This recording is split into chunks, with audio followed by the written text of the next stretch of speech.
러시아 푸틴 대통령의 폭탄 같은 발언에 전 세계가 숨을 죽였습니다. 한국이 무엇을 했는지 우리는 알고 있습니다. 원칙을 굽히지 않는 대한민국 진심으로 감사합니다. 전 세계 언론 앞에서 터져나온 푸틴의 한마디에 세계가 충격에 빠졌습니다. CNN, NHK, 유럽 주요 방송들은 이례적인 사건이라며 연일 긴급 속보를 내보내고 있습니다. 그러나 더 놀라운 것은 그의 시선이 향한 곳이 북한이었다는 점입니다. 그리고 그 직전 푸틴은 한국을 먼저 언급했습니다. 하지만 그것은 단지 시작에 불과했습니다. 25년 동안 아무도 몰랐던 대한민국과 러시아 사이에 숨겨진 비밀이 있었기 때문입니다. 제 이름은 알렉세이 바실리 F입니다.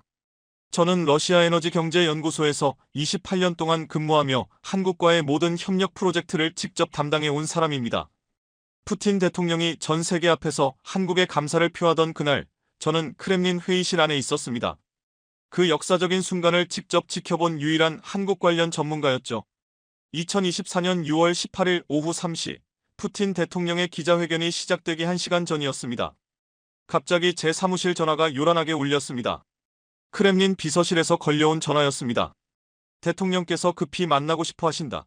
지금 바로 오라. 수화기 넘어 목소리는 긴장감으로 가득 차 있었습니다. 제 심장은 거세게 뛰었습니다. 28년 공직 생활 동안 대통령을 직접 만난 적은 손에 꼽을 정도였거든요. 게다가 이렇게 갑작스럽게 부른다는 것은 큰일이 벌어졌다는 의미였습니다. 혹시 한국과 관련된 문제가 생긴 건 아닐까? 북한 방문과 연관된 복잡한 상황이 생긴 건 아닐까? 온갖 걱정이 머릿속을 스쳐갔습니다. 사무실을 나서자 동료들이 궁금한 눈빛으로 저를 바라봤습니다. 무슨 일입니까? 알렉세이, 크렘린에서 연락 왔다던데 혹시 한국 관련해서 무슨 일이 터진 건 아니죠? 저는 모른다고 할 수밖에 없었습니다. 정말 아무것도 예측할 수 없는 상황이었으니까요. 크렘린으로 향하는 차 안에서 저는 지난 25년을 되돌아봤습니다. 1998년 러시아 경제 위기부터 지금까지 한국과 함께 걸어온 모든 순간들 말입니다. 그때는 몰랐습니다. 그 작은 시작들이 오늘의 이 역사적인 장면으로 이어질 줄은요. 모스크바의 교통체증 속에서도 제 머릿속은 복잡했습니다. 혹시 한국이 우크라이나 사태에 대한 입장을 바꾼 건 아닐까? 아니면 미국의 압력에 굴복해 무기 지원을 결정한 건 아닐까? 그런 상상만으로도 가슴이 답답했습니다. 한국은 그런 나라가 아닌데 말이죠. 크렘린 정문을 지나 보안 검사를 받는 동안에도 긴장은 계속됐습니다. 경비원들조차 평소보다 더 엄격해 보였고 모두가 무언가 중요한 일이 일어날 것을 직감하고 있었습니다. 마침내 대통령 집무실 앞에 도착했습니다. 비서가 잠시 기다리라고 했고 5분이 지나고 10분이 지나면서 시간은 너무 느리게 흘러갔습니다. 제 손바닥에는 땀이 맺혔습니다. 드디어 문이 열렸습니다. 집무실에 들어서자 푸틴 대통령이 저를 반갑게 맞이했습니다. 바실리 F, 오랜만이군요. 한국의 상황에 대해 이야기해봅시다. 대통령의 첫마디는 예상보다 부드러웠습니다. 그러나 그 온화한 말투 속에 어떤 깊은 의도가 숨어 있다는 걸 직감했습니다. 대통령은 저를 소파로 이끌며 따뜻한 차 한 잔을 건넸습니다. 오늘 기자회견에서 중요한 발표를 할 예정입니다. 한국과 관련된 사안이죠. 그 전에 당신의 생각을 듣고 싶습니다. 25년간 한국을 지켜본 전문가로서 말입니다. 그런데 다음에 이어진 대통령의 질문은 제 숨을 먹게 만들었습니다. 솔직히 말해보시오. 한국은 정말 우리 편입니까? 아니면 단지 그런 척을 하는 걸까요? 모든 서방 국가들이 우리를 떠났는데 오직 한국만은 다르다고 확신할 수 있습니까? 그들의 신중함이 진심일까요? 아니면 계산된 행동일까요? 저는 순간 아무 말도 할 수 없었습니다. 그것은 단순한 질문이 아니었습니다. 푸틴 대통령이 한국에 대한 최종 판단을 내리려는 바로 그 순간이었으니까요. 그리고 제 대답 하나로 두 나라의 미래가 갈릴 수도 있었습니다. 그런 중대한 자리에서 제가 앉아있다는 사실이 믿기지 않았습니다. 저는 깊게 숨을 들이쉬고 조용히 대답했습니다. 대통령님, 저는 25년 동안 한국을 지켜봤습니다. 그들은 이익으로 움직이지 않습니다. 마음으로 움직이는 사람들입니다. 그리고 그 마음은 진짜입니다. 저는 그것을 확신합니다. 대통령의 눈빛이 바뀌었습니다. 그럼 구체적으로 말해보시오. 왜 그렇게 확신하는가? 다른 나라들과 한국은 무엇이 다르다는 것인가? 그 순간 저는 깨달았습니다. 지금이야말로 25년간의 모든 경험을 털어놓을 때라는 것을. 1998년 러시아가 완전히 무너졌을 때 모든 나라가 등을 돌렸습니다. 하지만 한국만은 달랐습니다. 오히려 더 가까이 다가왔습니다. 그때부터 지금까지 단 한 번도 변하지 않았습니다. 이것이 계산입니까? 아닙니다. 이것은 진심입니다. 저는 이어서 구체적인 사례를 말했습니다. 1998년 경제위기 때 끝까지 남아준 삼성과 현대, 2000년대 초 러시아인들의 마음을 사로잡은 초코파이와 라면의 따뜻한 정, 2019년 일본의 경제보복 당시 단 하루 만에 도움을 제안한 신속함, 그리고 지금 우크라이나 사태에서도 직접적인 무기 지원을 피한 신중함. 대통령은 고개를 끄덕이며 말했습니다. 그래요, 나도 그렇게 생각합니다. 한국은 정말 특별한 나라입니다. 오늘 기자회견에서 그 진심에 대한 고마움을 전하겠습니다. 한국은 우리의 진정한 친구라고 말이죠. 그 순간 저는 전율을 느꼈습니다. 25년간 지켜본 한국의 진심이 드디어 인정받는 순간이었으니까요. 그리고 몇 시간 후 전 세계가 그 역사적인 선언을 듣게 될 것입니다. 대통령은 마지막으로 이렇게 말했습니다. 바실리 FF, 당신이 25년간 한국을 연구한 덕분에 오늘 이 결정을 내릴 수 있었습니다. 진정한 우정을 알아보는 것도 능력입니다. 앞으로도 한국과 러시아의 미래를 위해 계속 힘써 주시오. 기자회견장으로 향하며 저는 생각했습니다. 이 모든 일은 어떻게 시작된 것일까? 한국과 러시아는 어떻게 이런 특별한 관계로 발전할 수 있었을까? 그 답을 찾기 위해 저는 다시 1998년으로 돌아가야 했습니다. 모든 일이 시작된 그 절망의 순간을 떠올려보자. 1998년 8월 17일, 제 삶에서 가장 어두운 하루였습니다. 그날은 러시아 경제가 송두리째 무너져 내린 바로 그날이었죠. 아침에 출근길에 오를 때만 해도 평범한 하루일 거라 믿었습니다. 그러나 점심 무렵 모든 것이 달라졌습니다. 그날 아침 저는 평소와 같이 7시에 눈을 떴습니다. 아내가 준비한 검은 빵과 차로 간단히 아침을 해결하고 지하철에 올랐습니다. 모스크바 지하철의 풍경은 여느 때와 같았고 사람들 표정도 특별히 다르지 않았습니다. 아무도 몇 시간 뒤 벌어질 사태를 예측하지 못했습니다. 연구소에 도착해 늘 하던 대로 업무를 시작했습니다. 한국과의 에너지 협력 프로젝트 보고서를 작성하고 있었어요. 당시 한국은 러시아로부터 가스 도입을 늘리려 했습니다. 모든 일이 매끄럽게 돌아가는 듯 보였습니다.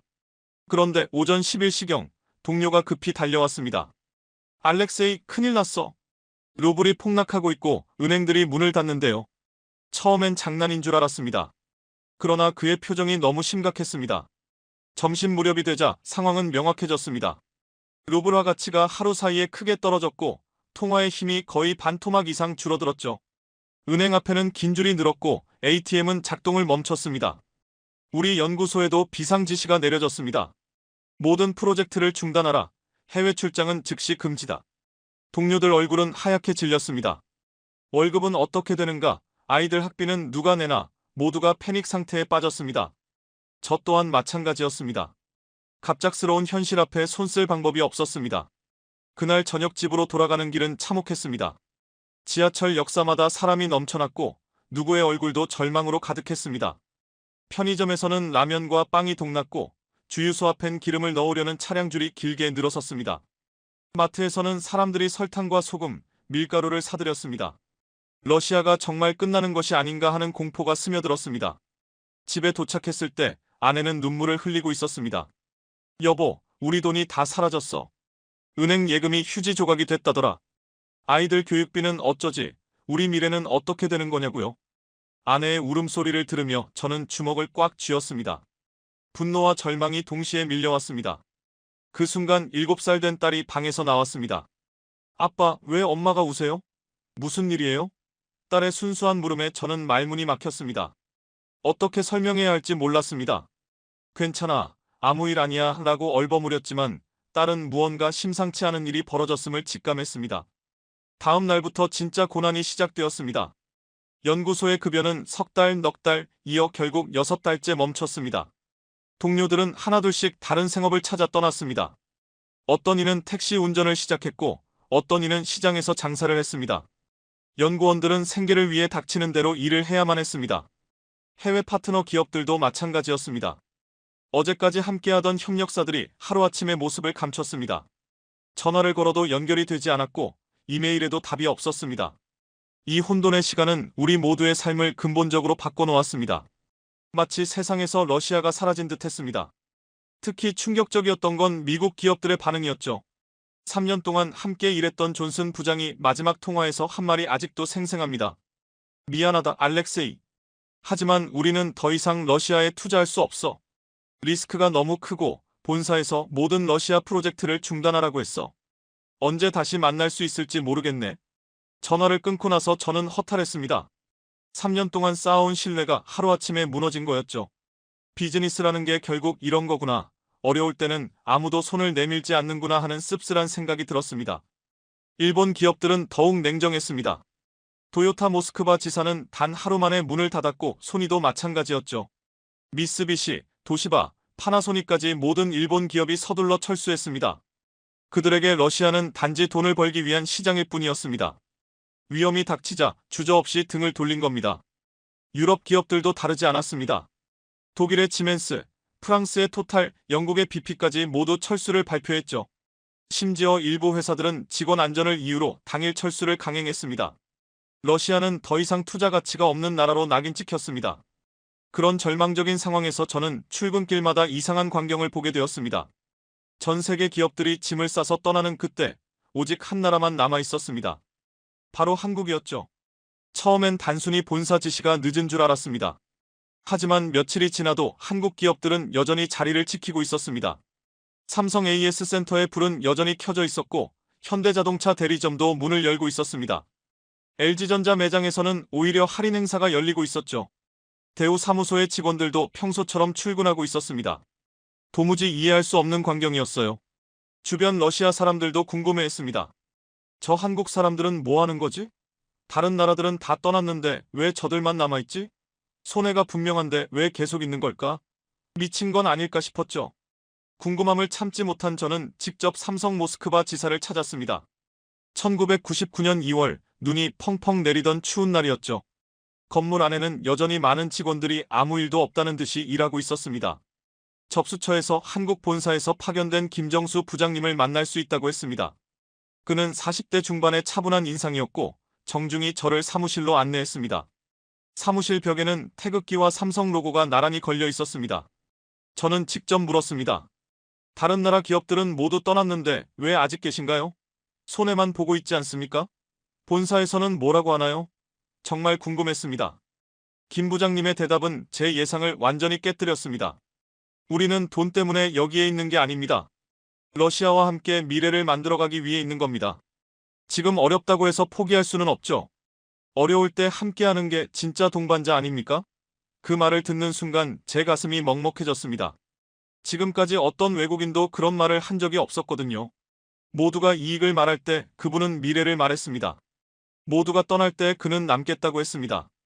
김 부장님은 덧붙였습니다. 러시아 사람들은 성실하고 똑똑합니다. 교육 수준도 높고 기술력도 뛰어나요. 이런 위기는 언젠가 지나갈 거예요. 그때 우리가 함께 있었다는 사실을 꼭 기억해 주셨으면 좋겠습니다. 우리는 러시아를 믿습니다. 한국도 한때 힘든 시절이 있었으니까요. 그때 받았던 도움의 기억이 아직도 생생합니다. 이제는 우리가 그 빚을 갚을 차례라고 생각합니다. 그날 집으로 돌아가는 길에 많은 생각이 스쳐갔어요. 한국이라는 나라는 도대체 어떤 나라일까? 왜 이들은 언제나 다른 선택을 하는 걸까? 그리고 그 선택은 과연 옳은 걸까? 김 부장님의 말이 계속 머릿속을 떠나지 않았습니다. 집에 돌아와 아내에게 그날의 이야기를 해줬어요. 한국 사람들은 정말 대단한 것 같아. 다른 나라들은 다 떠났는데 그들은 끝까지 남아 우리를 믿었다더라. 아내는 놀라면서도 감동한 표정을 지었습니다. 그런 나라가 있다니 참 고마운 일이네요. 그 답은 몇 년 뒤에 알게 되었습니다. 한국의 결정이 얼마나 현명했는지, 그리고 그 선택이 어떤 놀라운 결과를 가져왔는지 말이에요. 하지만 그때는 아무것도 몰랐습니다. 다만 한 가지는 분명했습니다. 한국은 정말 특별한 나라였고 그 다름이 우리에게 희망이 될 수 있다는 것이었습니다. 2001년 러시아 경제가 서서히 회복되기 시작할 무렵 아내가 임신했다는 소식을 들었습니다. 3년간 경제적 어려움으로 아이를 미뤄왔는데 드디어 희망이 보이기 시작한 순간이었어요. 결혼한 지 5년이 되었지만 우리는 아직 아이가 없었습니다. 1998년 경제위기 이후 생활이 너무 불안정했거든요. 제 월급도 몇 달씩 밀렸고 아내 역시 일자리를 구하기 힘들었습니다. 그런 상황에서 아이를 낳는 건 무책임하다고 생각했죠. 하지만 2001년이 되자 상황이 조금씩 나아졌습니다. 푸틴 대통령이 집권하며 경제개혁이 시작됐고 유가가 오르면서 제 급여도 정상적으로 나오기 시작했어요. 그러던 어느 날 아내가 임신 소식을 전했습니다. 하지만 입덧이 너무 심했어요. 아무리 먹어도 토하고 결국 아무것도 먹지 못했습니다. 병원에서는 스트레스와 영양 부족 때문이라 했습니다. 흔한 일이라지만 아내의 상태는 점점 악화되었습니다. 하루에도 10번 넘게 토하던 아내를 보며 절망감이 밀려왔습니다. 임신한 아내를 제대로 돌볼 수 없다는 무력감이었습니다. 좋은 음식을 해주고 싶어도 형편이 여의치 않았어요. 수입 과일이나 고급 식품은 상상조차 못했습니다. 오직 아내가 조금이라도 먹을 수 있는 걸 찾는 게 전부였죠. 그러던 어느 날 아내가 달콤한 게 먹고 싶다고 했습니다. 저는 마트를 돌며 온갖 과자를 사왔어요. 러시아 전통 과자부터 서유럽 초콜릿까지. 하지만 냄새만 맡고도 토해버렸습니다. 그때 정말 막막했죠. 그런데 우연히 마트에서 한국 제품 코너를 발견했습니다. 초코파이, 도시락, 새우깡 같은 과자들이 진열되어 있었어요. 가격은 조금 비쌌지만 포장이 깔끔하고 예뻤습니다. 혹시나 하는 마음으로 초코파이 한 상자를 샀습니다. 집에 돌아와 아내에게 보여주며 말했어요. 이거 한국에서 온 거래. 한번 먹어볼래? 처음엔 관심 없어 보이던 아내가 포장을 뜯고 향을 맡더니 표정이 달라졌어요. 놀랍게도 아내가 유일하게 먹을 수 있었던 건 그 초코파이였습니다. 처음엔 단순한 우연이라 생각했지만 초코파이를 먹은 후 아내의 얼굴에 미소가 피었습니다. 그리고 조금씩 다른 음식도 먹을 수 있게 되었어요. 마치 마법 같았습니다. 달콤하지만 부담스럽지 않은 그 맛이 입덧으로 고생하는 아내에게 딱 맞았던 겁니다. 그 후 아내는 매일 초코파이를 2개씩 먹었습니다. 하나는 아침에, 또 하나는 저녁에 먹었어요. 그리고 아내는 뱃속의 아기에게 속삭였죠. 우리 아가야, 이거 정말 맛있지? 한국에서 온 특별한 선물이란다. 고마운 마음으로 먹어야 해. 엄마가 이걸 먹으면 기분이 좋아진단다. 아내는 초코파이 포장지를 버리지 않았어요. 예쁘게 모아서 상자에 담아두었죠. 나중에 아이가 태어나면 보여주겠다고 했어요. 엄마가 임신했을 때 힘이 되어준 소중한 간식이라고요. 그때 저는 깨달았습니다. 이건 단순한 과자가 아니라 절망 속에서 우리에게 찾아온 작은 희망이었어요. 한국이라는 나라가 우리 가족에게 준 따뜻한 선물이었죠. 임신 중기에 들어서며 아내의 몸 상태가 안정되었지만 초코파이는 여전히 매일 빠지지 않았습니다. 이제는 입덧 때문이 아니라 정말 좋아서 먹는 거였어요. 달콤한 맛이 임신의 스트레스를 달래주었으니까요. 아들이 태어났을 때 우리는 그 아이의 이름을 한국과 연결짓고 싶었습니다. 하지만 러시아식 이름 중에는 마땅한 게 없었죠. 그래서 미하일이라고 짓고 애칭으로 미샤라고 불렀어요. 그런데 우리끼리는 한국이라고 불렀습니다. 한국 덕분에 건강하게 태어난 아이라는 뜻이었죠. 미샤가 조금 자라자 놀라운 일이 벌어졌습니다. 다른 아이들과 달리 한국 제품에 특별한 애착을 보였거든요. 초코파이는 물론이고 도시락, 새우깡, 모든 한국 과자를 좋아했어요. 마치 태어나기 전부터 그 맛을 알고 있었던 것처럼요. 미샤가 3살이 되었을 때 일이 특히 인상적이었습니다. 마트에서 장을 보는데 미샤가 갑자기 한국 코너로 달려가더니 초코파이를 가리키며 엄마라고 불렀어요. 처음엔 무슨 뜻인지 몰랐는데 나중에야 알게 됐죠. 미샤에게 초코파이는 엄마의 사랑 그 자체였던 겁니다. 우리 아파트 단지에서도 한국 제품은 인기가 많았어요. 특히 겨울철 시베리아에서 일하는 광부들이 초코파이를 사가는 모습을 자주 봤습니다. 한 광부 아저씨가 제게 말했어요. 이거 하나면 하루 종일 힘이 납니다. 달콤하고 든든해서 우리 같은 사람들에게 딱이에요. 추운 곳에서 일할 때 이만한 간식이 없어요. 그 말을 들으며 저는 또 깨달았습니다. 한국 제품이 러시아 사람들의 마음을 사로잡는 이유가 뭔지요. 단순히 맛이 좋아서가 아니라 그 안에 담긴 정성과 따뜻함 때문이었습니다. 누군가를 생각하는 마음이 느껴졌죠. 어느 날 미샤와 함께 마트에 갔는데 아이가 한국 라면 포장지를 보며 물었습니다. 아빠, 이 글씨는 뭐예요? 러시아어도 아니고 영어도 아닌데요. 그때 처음으로 한글에 관심이 생겼습니다.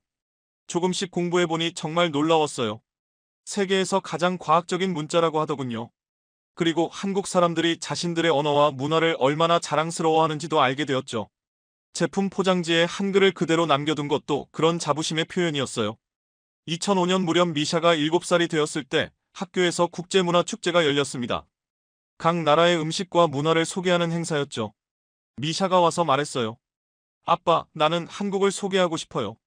초코파이와 라면을 가져가서 친구들에게 나눠주고 싶어요. 한국이 얼마나 좋은 나라인지 알려주고 싶어요. 그날 미샤는 작은 태극기를 그려 교실 벽에 붙이고 친구들에게 한국 과자를 나눠줬습니다. 그리고 이렇게 말했다고 해요. 이건 한국에서 온 거예요. 한국은 우리 가족에게 희망을 준 나라예요. 엄마가 임신했을 때도 도움을 줬고 러시아가 힘들 때도 함께해준 고마운 나라예요. 그 이야기를 들으며 저는 가슴이 벅찼습니다. 7살 아이의 입에서 나온 말이지만 그것이 바로 제 마음이었으니까요. 한국은 정말 우리에게 희망을 준 나라였습니다. 어려울 때 포기하지 않고 함께해준 고마운 나라였죠. 미샤의 담임 선생님도 깊이 감동하셨답니다. 한국에 대해 그렇게 진심 어린 말을 하는 아이는 처음 본다고 하시며 한국이라는 나라가 어떤 곳인지 더 알고 싶다고 하셨습니다. 그래서 저는 선생님께 한국의 역사와 문화, 그리고 그 속에 담긴 사람들의 정신에 대해 설명드렸습니다. 그때 저는 마음속으로 다짐했습니다. 언젠가 기회가 된다면 꼭 한국과 깊은 인연을 맺고 그들에게 우리의 고마움을 직접 전하고 싶다고 말이죠. 하지만 그 작은 결심이 제 인생을 완전히 바꿔놓을 줄은 상상도 못했습니다. 2019년 7월 1일 월요일 오전 9시 30분, 제 인생에서 가장 긴장되고 급박한 하루가 그렇게 시작되었습니다. 평소처럼 연구소에 출근했는데 사무실 분위기가 묘하게 달랐습니다. 모두가 컴퓨터 화면을 주시하며 숨을 죽이고 있었죠. 그날은 특히 중요한 회의가 예정되어 있었습니다. 한국의 LNG 수입 확대 방안을 논의하는 자리였고, 러시아 가스프롬과 한국가스공사 간 장기 계약 연장 여부도 의제 중 하나였습니다. 모든 것이 평소처럼 순조로울 줄 알았습니다. 그런데 동료가 갑자기 뛰어와 외쳤습니다. 알렉세이, 큰일 났어요. 일본이 한국과의 경제전쟁을 선포했답니다. 반도체 핵심 소재 수출을 막겠다고 해요. 순간 귀를 의심했습니다. 일본이 한국에 대한 반도체 소재 수출 규제를 발표했다는 겁니다. 불화수소, 포토레지스트, 플루오린 폴리이미드. 이 세 가지가 없으면 반도체 생산이 불가능합니다. 더 큰 문제는 일본이 이 분야에서 독점적 지위를 갖고 있다는 사실이었죠. 그때 저는 사태의 심각성을 바로 깨달았습니다. 삼성과 SK하이닉스는 전 세계 메모리 반도체 시장의 70%를 차지하고 있습니다. 만약 이들이 멈춘다면 전 세계 IT 산업이 마비될 수도 있었죠. 스마트폰, 컴퓨터, 자동차, 그 모든 산업이 타격을 입게 될 상황이었습니다. 동료들의 반응은 비슷했습니다. 이번엔 한국이 정말 큰일 났네요. 일본 없이는 아무것도 못할 겁니다. 아무리 기술이 뛰어나도 소재가 없으면 끝이죠. 삼성도 이번엔 손 쓸 방법이 없을 거예요. 모두가 한국의 패배를 확신했습니다. 뉴스를 찾아보니 상황은 더 심각했습니다. 일본은 단순히 수출을 제한한 게 아니라 절차를 복잡하게 만들어 사실상 막은 것이었습니다. 이전에는 3년치 수출 허가를 한 번에 받았는데 이제는 90일마다 개별 심사를 받아야 한다는 것이었죠. 저는 그 순간 설명할 수 없는 감정을 느꼈습니다. 분노였습니다. 왜 일본은 이렇게 한국을 괴롭히는 걸까? 경제를 무기로 삼는 것은 너무 비겁하지 않은가? 1998년 우리가 위기에 처했을 때 끝까지 함께해준 한국의 의리를 생각하니 더 화가 났습니다. 점심시간에 저는 부서장에게 조심스레 물었습니다. 한국을 도울 방법이 없을까요? 우리에게도 불화수소 기술이 있잖아요. 부서장은 씁쓸하게 웃으며 답했습니다. 기술은 있지만 문제는 순도야. 반도체용 고순도 불화수소는 우리도 일본에 의존하고 있지. 그래도 포기할 순 없겠지.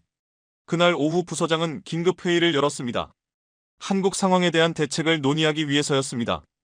회의실에는 화학공학 전문가들이 모였고 모두 진지한 표정이었습니다. 한 전문가는 말했습니다. 일본의 수출 규제는 명백한 경제 보복입니다. 강제징용 판결에 대한 정치적 대응이죠. 그러나 경제를 무기화하는 건 국제규범을 위반한 행위입니다. 우리는 방법을 찾아야 합니다.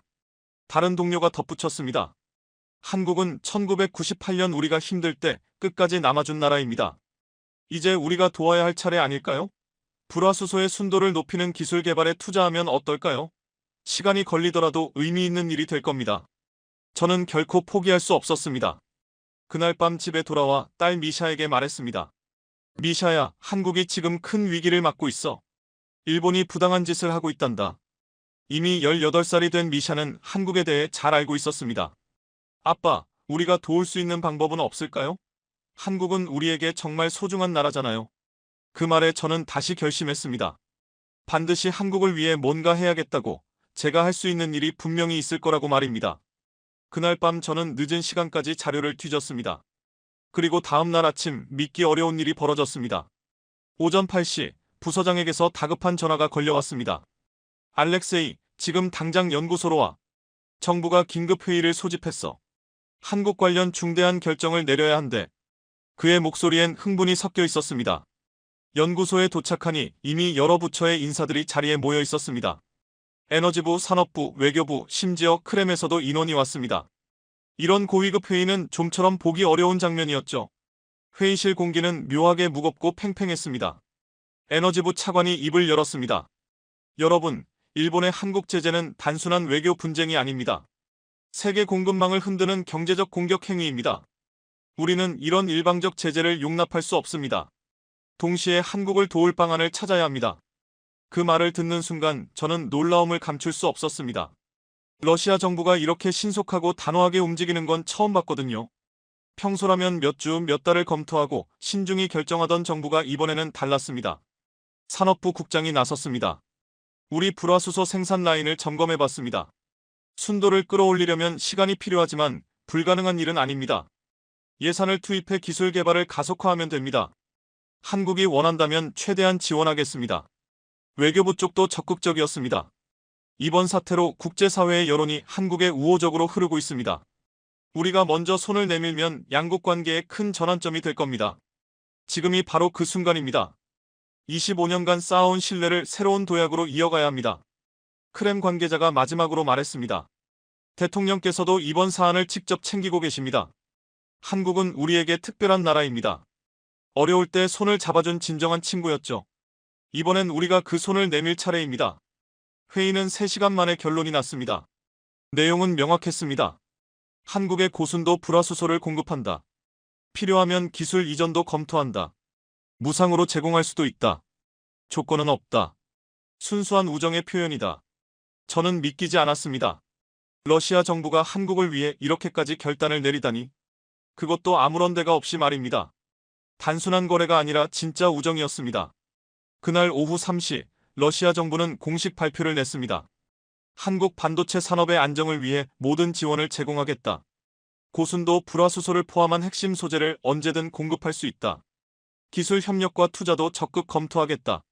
한국 정부가 요청하면 즉시 협상에 들어가겠다. 발표가 나간 지 몇 시간도 되지 않아 한국 언론이 반응했습니다. 일본 제재로 위기에 처한 한국을 러시아가 구했다. 푸틴 정부의 이례적인 결정이다. 양국 관계의 새로운 전환점이 될 것이다. 러시아의 제안은 놀라울 만큼 파격적이었다. 그러나 그 후에 벌어진 일은 더 충격적이었습니다. 한국은 러시아의 제안을 정중히 거절했습니다. 대신 자국 기술 개발에 모든 역량을 집중하겠다고 선언했습니다.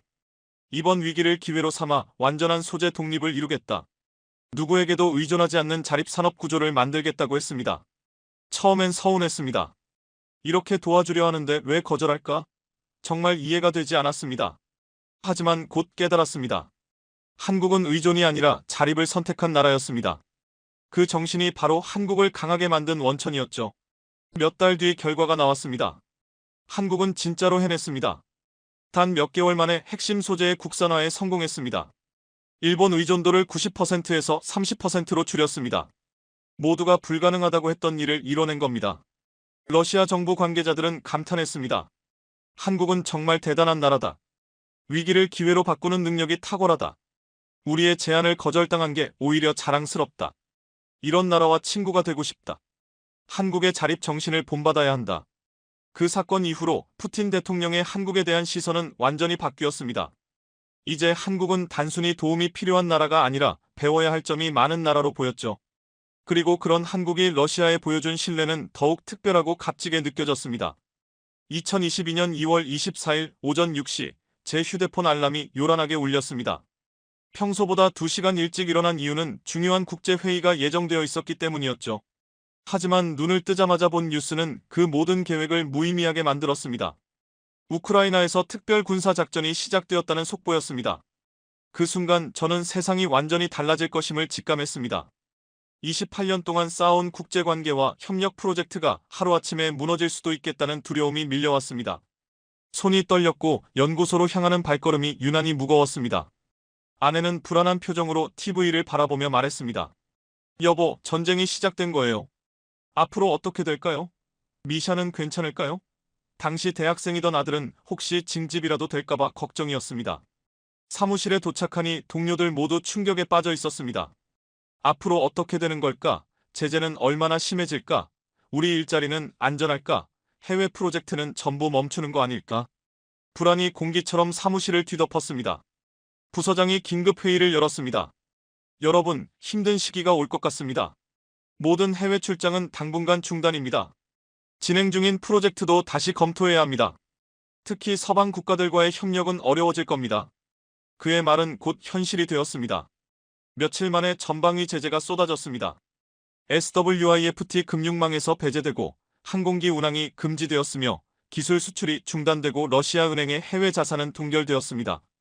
기업들도 잇따라 거래를 끊었습니다. 제재 목록이 하나씩 늘어날 때마다 절망감이 밀려왔습니다. 그 중에서도 가장 충격적인 건 글로벌 기업들의 철수였습니다. 맥도날드가 러시아 내 850개 매장을 모두 폐쇄한다고 발표했죠. 1990년 푸시킨 광장에서 첫 매장이 문을 열던 순간이 떠올랐습니다. 그때 저도 줄을 서서 빅맥을 먹었거든요.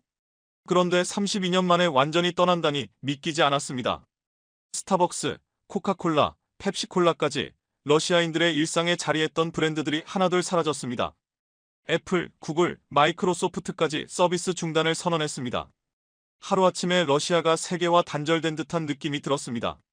대학생이던 아들 미샤는 완전히 절망했습니다. 아빠, 이제 정말 끝인 건가요? 우리는 혼자가 된 건가요? 세상이 우리를 버린 것 같아요. 유튜브도 안 되고 인스타그램도 막히고 친구들과의 연락도 끊겼어요. 20살 청년의 눈에 눈물이 고였습니다. 저 역시 마찬가지였습니다. 국제학술지 논문이 거절되고 해외 출장은 전면 금지됐습니다. 25년간 쌓아온 해외 네트워크가 단숨에 끊겼습니다. 미국, 유럽, 일본의 동료들과의 연락도 모두 두절되었습니다. 정말 우리는 완전히 고립된 걸까 하는 생각이 들었습니다. 그런데 그때 이상한 일이 벌어졌습니다. 대부분의 나라가 등을 돌릴 때 한국만은 달랐습니다. 물론 한국도 국제사회의 제재에 동참했지만 그 태도에는 분명한 차이가 있었습니다. 가장 눈에 띈 건 무기 지원 문제였습니다. 미국은 하이마스 로켓포를, 독일은 레오파르트 전차를, 영국은 스톰 섀도우 미사일을 보냈습니다. 폴란드는 T-72 전차를, 체코는 자주포를, 프랑스는 시저 자주포를, 네덜란드는 패트리어트 미사일을 지원했죠. 서방 국가들은 모두 직접적인 군사 지원에 나섰습니다. 그러나 한국은 달랐습니다. 한국 정부의 공식 입장은 명확했습니다. 인도적 지원과 재건 지원은 하되 치명적 무기는 제공하지 않는다. 우리의 원칙은 분쟁 당사국에 살상 무기를 보내지 않는 것이다. 이 원칙을 지켜나가겠다. 미국이 압박해도 한국은 흔들리지 않았습니다. 방탄복, 의료용품, 식량 등 비치명적 지원만 하겠다는 입장을 고수했습니다. 무기는 절대 보내지 않겠다는 그 일관된 태도는 강렬한 인상을 남겼습니다. 처음엔 단순히 신중한 접근이라고 생각했습니다. 그러나 시간이 흐르면서 그것이 일회성이 아닌 일관된 정책임을 깨달았죠. 한국은 명확한 경계를 그어두고 있었습니다. 제재에는 동참하되 군사적 충돌은 피하겠다는 입장이었죠. 또 하나의 차별점이 있었습니다. 다른 나라들이 러시아 외교관을 추방했지만 한국은 그렇지 않았습니다. 미국, 독일, 프랑스, 이탈리아 모두 러시아 외교관들을 내보냈지만 한국은 외교 채널을 그대로 유지했어요. 대화의 통로를 닫지 않은 겁니다. 이런 한국의 섬세한 행보를 가장 주의 깊게 지켜본 인물이 있었습니다. 바로 푸틴 대통령이었죠. 그는 매일 각국의 대응을 세세히 분석하며 한국의 미묘한 차이를 정확히 인식하고 있었습니다. 2022년 6월 크렘린에서 제게 연락이 왔습니다. 대통령이 한국 관련 보고서를 요청한다는 내용이었죠. 특히 한국에 대러 정책 변화와 앞으로의 전망을 분석해달라는 지시였습니다. 저는 며칠 동안 잠을 줄이며 보고서를 작성했습니다. 지난 25년간의 한러 관계를 검토하고 현 상황을 냉정히 평가했죠. 한국의 제재 참여와 무기 지원 거부가 가진 의미를 면밀히 분석했습니다. 그리고 마지막에 이런 결론을 내렸습니다. 한국은 러시아를 적으로 간주하지 않는다. 그들의 제재 참여는 국제사회의 압력 때문이지 러시아에 대한 적의 때문이 아니다. 무기 지원을 거부한 것이 그 증거다. 한국은 여전히 러시아와의 미래를 고민하고 있다. 전 세계에서 이런 입장을 가진 나라는 한국이 유일하다. 보고서를 제출한 지 일주일 후 놀라운 소식을 들었습니다. 푸틴 대통령이 직접 보고서를 읽고 이렇게 말했다는 거예요. 한국은 정말 다른 나라다. 그들의 신중함과 원칙을 존중한다. 한국은 우리의 적이 아니다. 이런 나라와는 관계를 이어가야 한다. 그때부터 크렘린 내부에서 한국을 바라보는 시각이 바뀌기 시작했습니다. 다른 서방 국가들과는 구별해 다뤄야 한다는 의견이 나왔고 한국은 특별히 관리해야 할 파트너라는 인식이 자리 잡았죠. 2023년 초 제가 참석한 정책 브리핑에서 인상적인 발언이 나왔습니다. 외교부 고위 관계자가 이렇게 말했어요. 한국은 25년 전부터 우리와 함께한 나라다. 어려운 시기에도 떠나지 않았고 지금도 같다. 이런 나라에는 다른 접근이 필요하다. 한국만큼은 특별히 배려해야 한다. 그 말을 들으며 제 가슴이 벅차올랐습니다. 1998년 김정수 부장님이 보여준 의리가 25년 뒤 이렇게 결실을 맺은 거죠. 한국의 일관된 원칙과 신중함이 러시아 최고 지도부의 마음을 움직인 겁니다. 미샤도 그 변화를 느끼고 있었어요. 아빠, 한국은 정말 현명한 나라예요. 다른 나라들처럼 감정적으로 반응하지 않고 원칙을 지키며 균형을 잡고 있어요. 누구와도 적이 되지 않으면서 자신들의 신념을 지키는 거죠. 정말 존경스러워요. 그때 저는 확신했습니다. 한국과 러시아의 관계는 이번 위기를 넘어 더 단단해질 거라고요. 진정한 우정은 어려울 때 더욱 빛을 발하니까요. 그리고 그 믿음은 2024년 6월 푸틴 대통령의 역사적 선언으로 현실이 되었습니다. 2023년 9월 저는 또 하나의 특별한 임무를 받았습니다. 외교부 의뢰로 러시아 정부 공식 문서에 사용되는 지명 표기를 점검하는 일이었죠. 국제 정세가 복잡해지면서 모든 영토 표기를 정확히 해야 할 필요가 있었어요. 특히 민감한 것은 분쟁 지역의 표기였습니다. 작은 실수 하나가 외교적 파장을 불러올 수 있었죠. 크림반도, 조지아, 몰도바 등 러시아와 연관된 지역은 물론 전 세계 각국의 민감한 영토 문제도 세심히 검토해야 했습니다. 저는 동아시아 담당으로 한국, 일본, 중국 관련 지명을 맡았습니다. 작업을 시작한 지 며칠 후 놀라운 사실을 발견했습니다. 한국과 일본 사이의 독도 표기 방식이었죠.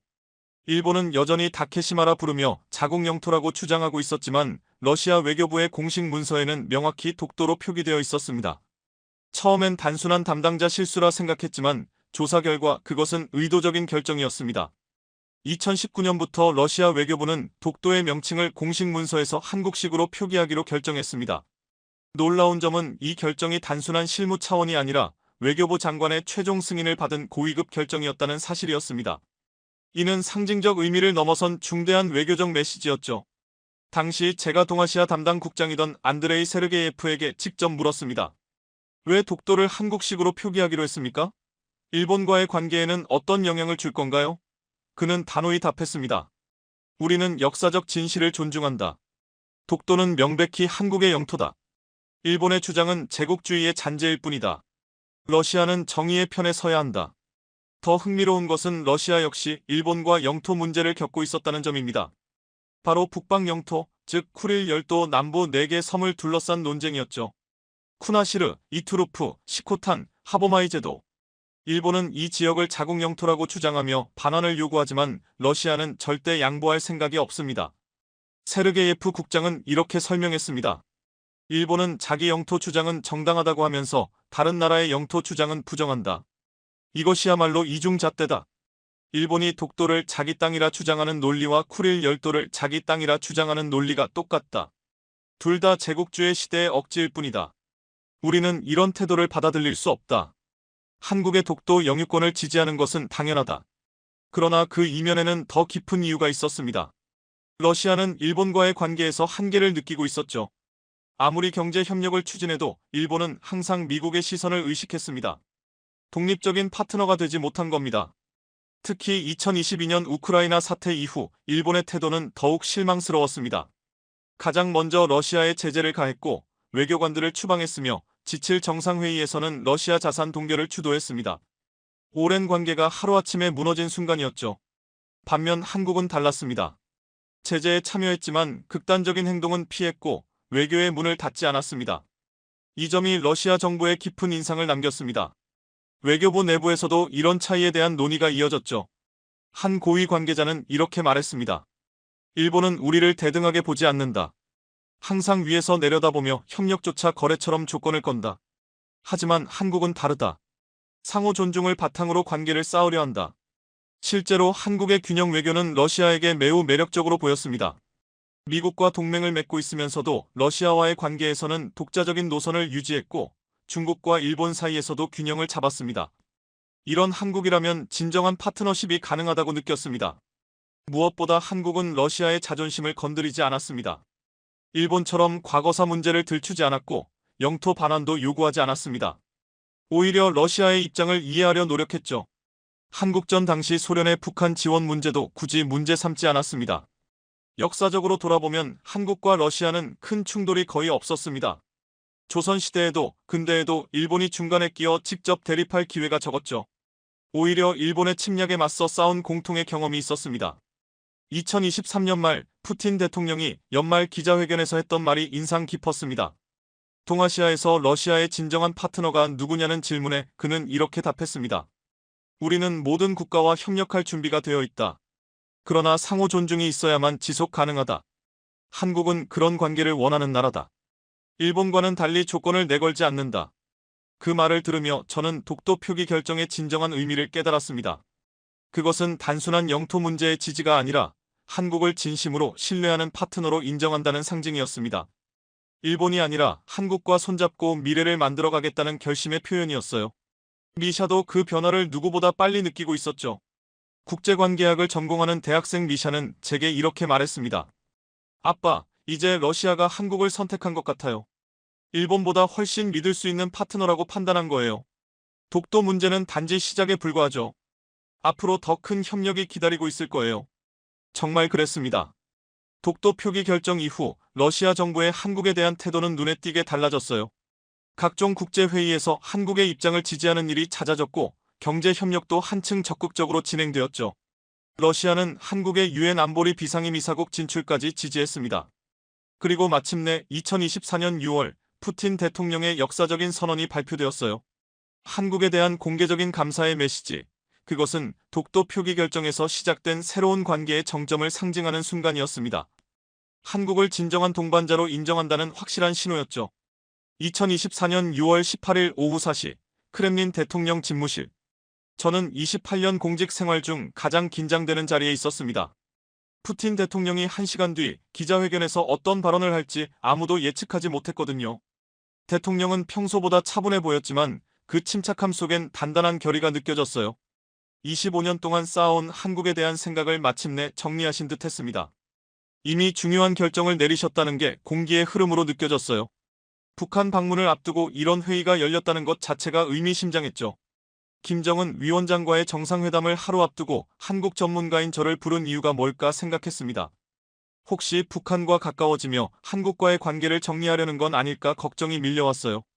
기자회견장으로 향하는 복도에서 대통령이 제게 말했습니다. 바실리에프, 오늘 역사가 바뀔 것입니다. 이제 한국에 대한 우리의 진심을 세상에 밝힐 때가 왔어요. 25년을 기다려온 순간입니다. 이제 한국이 우리에게 어떤 나라인지 분명히 말할 때입니다. 그 말을 듣는 순간 안도감이 밀려왔어요. 북한과 가까워진다고 해서 한국을 멀리하려는 게 아니라 오히려 한국의 특별한 의미를 강조하려는 거였죠. 정말 놀라운 선택이었습니다.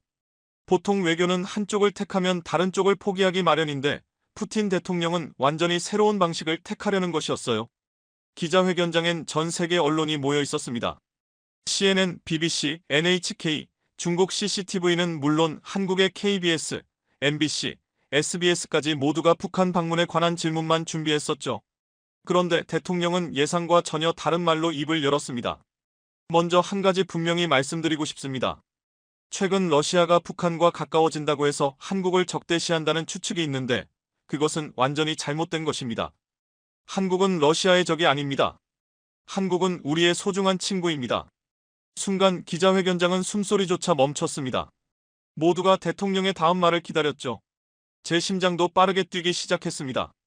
지금 이 자리에서 역사의 방향이 바뀌고 있다는 것을 직감했거든요. 한국은 우크라이나에 공격용 무기를 제공하지 않았습니다. 미국과 유럽의 거센 압박에도 원칙을 지켰어요. 우리는 그런 한국의 독립적이고 당당한 태도를 존중할 수밖에 없습니다. 한국은 강대국의 압력에도 흔들리지 않는 나라입니다.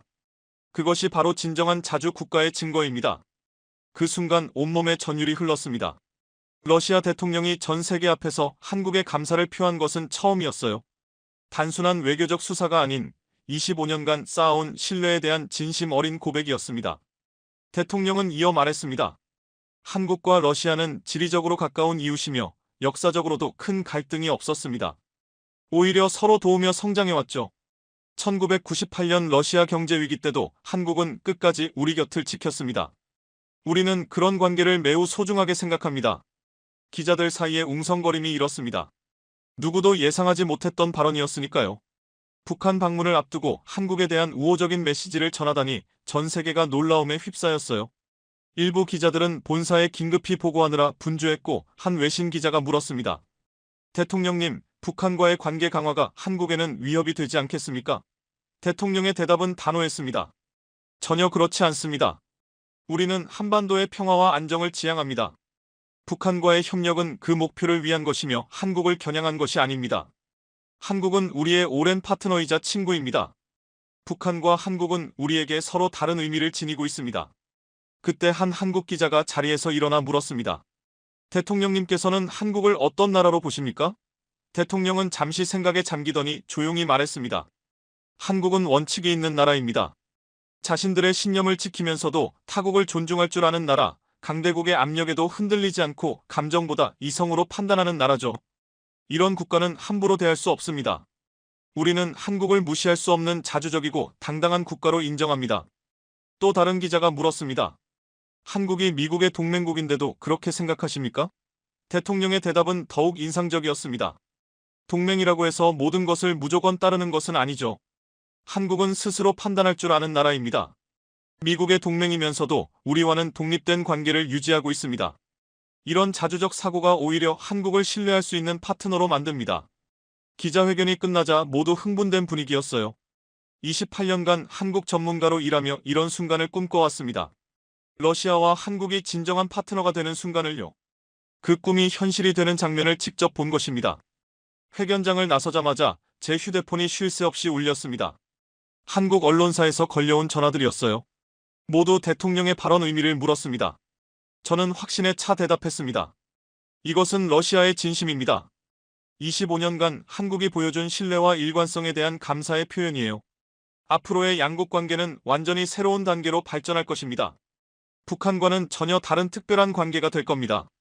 그날 밤 집에 돌아와 미샤에게 말했어요. 미샤야, 오늘 정말 역사적인 장면을 봤다. 푸틴 대통령이 전 세계 앞에서 한국에 감사하다고 했어. 25년 전 엄마가 사온 초코파이에서 시작된 인연이 이렇게 이어진 거야. 한국은 정말 특별한 나라구나. 미샤는 감동 어린 표정으로 대답했습니다. 아빠, 한국은 정말 대단한 나라 같아요. 누구를 적으로 만들지 않으면서도 스스로의 원칙을 지키는 나라. 그런 나라가 진짜 강한 나라죠. 러시아도 한국을 배워야 해요. 감정이 아니라 이성으로 외교하는 법을요. 그날 밤 저는 쉽게 잠들 수 없었습니다.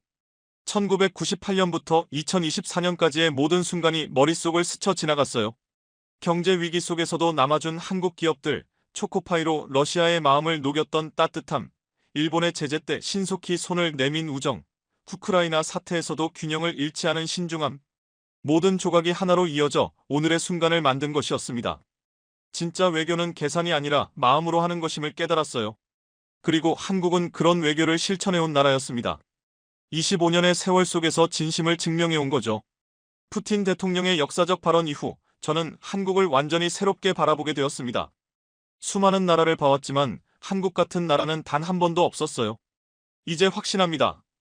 한국이 왜 특별한 나라인지요. 그 무엇보다 놀라운 건 한국의 일관성이었습니다. 1998년 경제 위기 때나 2019년 일본 제재 때나 2022년 우크라이나 사태 때나 언제나 같은 원칙을 지켰습니다. 상대를 존중하고 상생을 추구하며 극단을 피하는 것. 그 원칙이 결국 세계 최강국의 마음을 움직였습니다. 한국의 이런 외교 철학은 어디서 비롯된 걸까요? 저는 한국의 역사를 공부하면서 그 답을 찾을 수 있었습니다. 한국은 오랜 세월 동안 강대국들 사이에서 살아남아야 했던 나라입니다. 중국, 일본, 러시아, 미국 사이에서 균형을 잡으며 스스로의 독립을 지켜온 역사를 가지고 있죠. 하지만 그보다 더 인상적인 건 한국인들의 마음이었습니다. 이익보다 의리를, 계산보다 진심을 중시하는 따뜻한 마음.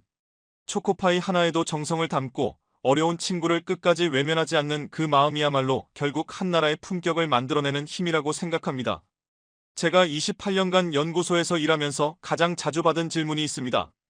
앞으로 러시아에게 가장 중요한 파트너가 될 나라는 어디인가 하는 것이죠.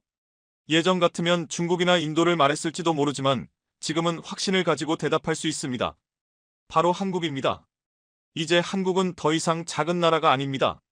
경제적으로 이미 세계 12위권의 선진국이며 기술력은 여러 분야에서 세계 최고 수준입니다.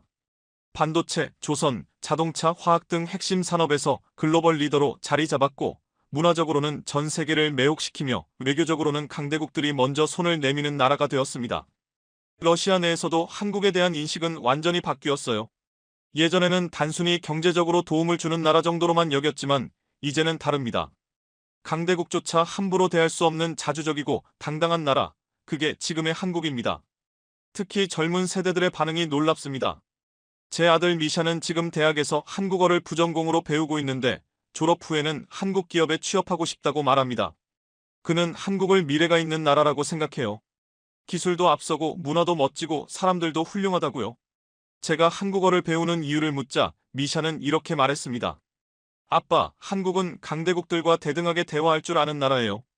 작지만 누구에게도 굽히지 않고 자기 목소리를 낼 줄 아는 나라. 그런 나라에서 일하고 싶어요. 러시아도 한국처럼 균형 잡힌 외교를 해야 한다고 생각해요. 미샤만 그런 게 아닙니다.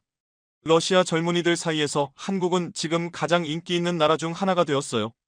K-팝과 드라마의 영향도 있지만 그것만은 아닙니다. 한국의 성공 스토리 자체가 매력적인 겁니다. 전쟁의 폐허에서 시작해 불과 70년 만에 선진국으로 도약한 나라, 민주화와 경제 성장을 동시에 이뤄낸 나라, 강대국들 사이에서도 자신만의 길을 걸어온 나라. 이런 한국의 모습은 러시아 청년들에게 희망이자 모델이 되고 있습니다. 제 동료들도 이제 한국 이야기가 나오면 표정이 달라집니다. 한국 관련 뉴스가 나오면 모두가 관심을 가지고 듣죠. 정치, 경제, 문화 등 모든 분야에서 한국의 움직임이 궁금한 겁니다. 지금 한국은 러시아인들에게 가장 주목받는 나라가 되었습니다. 한국 기업들도 러시아에서 특별한 신뢰를 얻고 있습니다. 삼성, LG, 현대, SK 같은 기업들은 이제 러시아에서 가장 믿을 수 있는 브랜드입니다. 품질이 뛰어날 뿐 아니라 러시아 시장에 대한 진심이 느껴진다고들 합니다. 어려운 시기에도 떠나지 않았던 그 의리를 러시아인들은 기억하고 있습니다. 그리고 무엇보다 놀라운 건 한국의 소프트 파워입니다. 군사력이나 경제력으로 압박하지 않고 문화와 가치로 사람들의 마음을 움직이고 있어요. BTS, 블랙핑크, 오징어 게임, 기생충, 미나리 같은 콘텐츠들이 전 세계인에게 한국에 대한 따뜻한 인상을 남기고 있습니다. 하지만 제가 가장 감탄하는 부분은 한국의 외교 철학입니다. 누구를 적으로 만들지 않으면서도 자신의 원칙을 지키는 자세, 강대국 사이에서 줄타기를 하는 게 아니라 모두와 함께 상생하려는 태도, 이게 바로 21세기에 필요한 진정한 리더십이라고 생각합니다. 실제로 한국이 보여준 균형 외교는 여러 나라들의 모델이 되고 있습니다. 미국과 중국, 일본과 북한, 서방과 러시아 사이에서도 늘 균형을 찾으려는 노력을 이어가고 있습니다. 이런 외교가 결국 신뢰라는 결실을 만들어낸 것이죠. 그래서 저는 앞으로 한국과 러시아의 관계가 더욱 특별해질 것이라고 확신합니다. 푸틴 대통령의 선언은 그 시작에 불과합니다. 25년간 쌓아온 믿음을 바탕으로 이제 우리는 더 큰 협력을 만들어갈 수 있을 것입니다. 에너지, 기술, 문화, 교육 등 모든 영역에서 새로운 가능성이 열리고 있습니다. 특히 기대되는 것은 다음 세대의 협력입니다. 미샤 같은 젊은 세대가 한국어를 배우고 한국 문화를 이해하며 두 나라 사이의 새로운 교류의 다리가 될 거예요. 언어와 문화를 넘어선 진정한 우정이 자라날 것입니다. 경제 협력 또한 한층 더 발전할 것이라 믿습니다. 러시아의 에너지와 자원, 한국의 기술과 자본이 결합한다면 엄청난 시너지가 만들어질 겁니다. 북극 항로 개척, 시베리아 철도 연결, 가스 파이프라인 건설 같은 대형 프로젝트들이 기다리고 있습니다. 저는 지금 한국의 미래가 더욱 기대됩니다. 이미 세계 곳곳에서 한국의 영향력이 커지고 있잖아요. K-팝, K-드라마, K-게임, 그리고 이제는 K-디플로머시까지 한국만의 방식이 세계를 변화시키고 있습니다. 무엇보다 한국이 증명한 것은 작은 나라라도 세계에 거대한 영향을 미칠 수 있다는 사실입니다. 군사력이나 경제력만으로는 할 수 없는 일들을 한국은 해내고 있습니다. 진심과 배려, 그리고 끈기 있는 노력으로 전 세계 사람들의 마음을 사로잡고 있습니다. 저는 미샤에게 자주 말합니다. 한국을 잘 배우라고. 앞으로 세계는 한국 같은 나라가 이끌어갈 것이라고요. 힘으로 지배하는 시대는 끝났고 마음으로 감동시키는 시대가 왔습니다. 한국이 바로 그 새로운 시대의 선두에 서 있습니다. 25년 전 제 아내가 사온 초코파이 하나, 그 작은 시작이 오늘의 큰 변화를 만들어냈습니다. 한국과 러시아가 진정한 친구가 된 이 순간, 이것이 바로 한국의 힘입니다. 작은 것에서 출발해 큰 것을 이루는 놀라운 힘 말입니다. 알렉세이 바실리 F의 25년 이야기를 들으셨습니다. 푸틴이 한국을 인정할 수밖에 없었던 이유, 이제 이해되시죠? 그것은 전쟁과 제재 속에서도 한국이 보여준 당당함 때문이었습니다. 1998년 경제 위기부터 시작된 25년의 자주정신, 초코파이 하나에서 시작해 강대국도 존중하는 국격으로 성장한 기적 같은 이야기입니다. 의리와 당당함은 결국 국격이 되었고 세계가 함부로 할 수 없는 힘이 되었습니다. 한국이 작은 나라라고요? 절대 아닙니다.